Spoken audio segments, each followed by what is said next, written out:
جی اور یہ صاحب وزیر اعظم صاحب کی جو یہ والی گفتگو اس میں سے کئی سوال ابھرتے ہیں. پہلا سوال تو انہوں نے کہا کہ جی جو چیف منسٹر صاحب ہیں وہ میڈیا فرینڈلی نہیں ہے, جاتے نہیں ہیں, ڈیفینڈ نہیں کر پاتے, تو اس میں کس کا قصور ہے؟ ظاہر انہی کا قصور ہے. دوسرا انہوں نے یہ کہا کہ بہت سارے لوگ ہیں جو چیف منسٹر بننے کی راستے میں تھے اور وہ شاید ان کے اوپر جو ہے وہ اس قسم کی چیزیں لگاتے ہیں. اس کے ساتھ انہوں نے کہا جی نیب نے جس بھونڈے الزام میں ان کو بلایا تو ظاہر ہے اسی ملک میں اسی نیب میں ہم نے دیکھا کہ ایک سابق وزیر اعظم کو بھی بلایا, شاہد خان عباسی بھی جو ہاتھ جوڑ جوڑ کے کہتے رہے کہ یار مجھے کیوں بلایا, ان کو بھی 11 مہینے جیل میں رکھا, احسن اقبال سب کو جیل میں رکھا. مذمت تو پھر سب کی کرنی چاہیے. آج مجھے اس تقریر کے بعد, اس گفتگو کے بعد عمران خان اور نواز شریف میں ایک آنے کا بھی فرق نہیں محسوس ہوا. فرق تو ہے. اس نے کہا تھا میں نیب کو کہتا ہوں شریف آدمیوں کو مت ہاتھ ڈالو, وزیر اعلیٰ کو نہیں میاں منشا کو بلایا تھا اس نے. ایگزیکٹلی وہی گفتگو کی ہے عمران خان صاحب, آپ نے اتنے ہی گر گئے جتنا نواز شریف گر گیا تھا. کل آپ نے نواز شریف کی عمران خان کی تعریف کی تھی. اس میں نہیں کی تھی. آپ نے کہا جی نواز شریف ہوتا تو اس کے تو بس کے کام ہی نہیں تھے جو عمران خان نے کیا. کون سے؟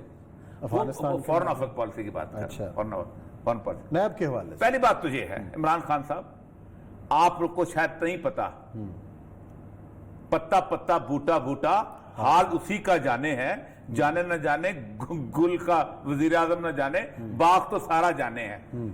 ہر ایک کو پتا ہے کہ منڈی بہاؤالدین میں کون تھا جو ہوٹل کا مالک تھا. سب کو پتا ہے کہ عثمان بزدار صاحب کے پھپھا جو تھے وہ منڈی بہاؤالدین میں 2 دفعہ آئی جی رہے. سب کو پتا ہے بچہ خبر میں بتا رہا ہوں, نہیں ایس پی رہے. اچھا ایس پی رہے. سب کو پتا ہے کہ وہ لائسنس جو تھا وہ حسن عسکری رضوی صاحب کے زمانے میں, ضیاء رضوی صاحب کے جب منسٹر تھے اس زمانے میں جمع ہوا تھا, وہ ان کے رشتہ دار تھے, انہوں نے اس کو کہہ دیا کہ یہ پڑا رہے. سب کو پتا ہے کہ اگر وہ ڈی جی کا اختیار تھا خان صاحب تو فائل پڑھ لیں, اللہ کا واسطہ ہے, تو وہ 4 دفعہ سمری چیف منسٹر کو کیوں بھیج رہا تھا؟ کیا چیف منسٹر نے اس کو کہا ہوا تھا کہ نہیں لے جانا کسی کو, تو اجازت مانگ رہا تھا؟ 2 ہی طریقے ہو سکتے ہیں, یا تو بزدار نے منع کیا تھا کہ خبردار کسی کو لائسنس نہ دینا, پابندی لگائی ہوئی تھی, تب وہ سمری بھیجتا, یا یہ تھا کہ کسی کو کہہ رہا تھا کہ دو اور وہ کہہ رہا تھا بھائی جان آپ کو دے دیا ہے. کوئی اور طریقہ نہیں. آئی بی کو آئی بی سے پوچھا, آئی بی سے آپ مجھے یہ بتائیں عمران خان صاحب, پاکستان میں آئی بی جو ہے اور پاکستان میں کوئی بیوروکریسی جو ہے وہ آپ کے زیر سایہ کام کرنے والی عثمان بزدار کا گفتگو کر سکتی ہے؟ پاکستان کی بیوروکریسی میں پتہ ہے کیا فکر ہے دہرایا جاتا ہے اس وقت؟ میں بیوروکریسی کہتا ہوں کہ عمران خان صاحب کے والد گرامی کے خلاف گفتگو ہو سکتا ہے, عثمان بزدار کے خلاف گفتگو نہیں ہو سکتی. یہ بیوروکریسی کہتے ہیں خبردار بولنا نہیں. اچھا ایک اور اطلاع, ناراض ہو جائیں گے. ایک اور اطلاع بھی ذکر ہو رہا تھا کہ جی عمران خان صاحب نے فیاض الحسن چوہان صاحب کو شاباش دی. جی 2 چیزیں انہوں نے اسد عمر کو کہا ہے, اسد عمر اور شبلی فراز کو کہا ہے کہ تم کیسے لوگ ہو کہ تم عثمان بزدار کو ڈیفینڈ نہیں کرتے ہو.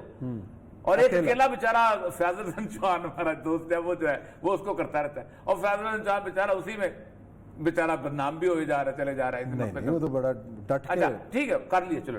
اب ایک اور بات بتاؤں, میں ایک چیز کو جانتا ہوں کیونکہ برخوردار ہمارے ساتھ بہت عرصے راحیل صدیقی جو ہے. اب راحیل صدیقی کل اٹھا لے خان صاحب سمری نکلوائیں جا کے کہ کیا سمری پیش نہیں ہوئی کہ اس کو کہا گیا کہ اپنا راحیل صدیقی کو کہ ہم تمہیں MP1 کے اوپر لگا دیتے ہیں دانش اسکولوں کا ہیڈ, اور اس نے انکار کر دیا تو سمری جو ہے گول کر گئے. اچھا چلو یہ بھی چھوڑ دیں, اگر عثمان بزدار انوالو نہیں تھا تو چیف سیکرٹری نے میٹنگ اپنے گھر میں کیوں کی جس میں شیر علم مسعود بھی موجود تھا اور ڈی جی ایکسائز بھی موجود تھا اور وہ بھی تھا؟ خان صاحب یا تو آپ کو پتہ نہیں ہے اور یا پھر آپ کو عشق کتنا زیادہ عثمان بزدار کے ساتھ آپ اس کو ڈیفینڈ کرتے ہیں. آئی بی نے ساری باتیں نہیں بتائی ہوں گی. نہیں آئی بی بتائے گی عمران خان کو, کوئی نہیں بتائے گا. آئی بی اس وقت بتائے گی جب عمران خان صاحب نہیں ہوں گے, کوئی نہیں بتاتا. آپ کو پتا ہے کہ جو نواز شریف کی 99 میں جو سب سے بڑا کرائسس بنا تھا مشرف آئی بی کے ساتھ تو بنا تھا.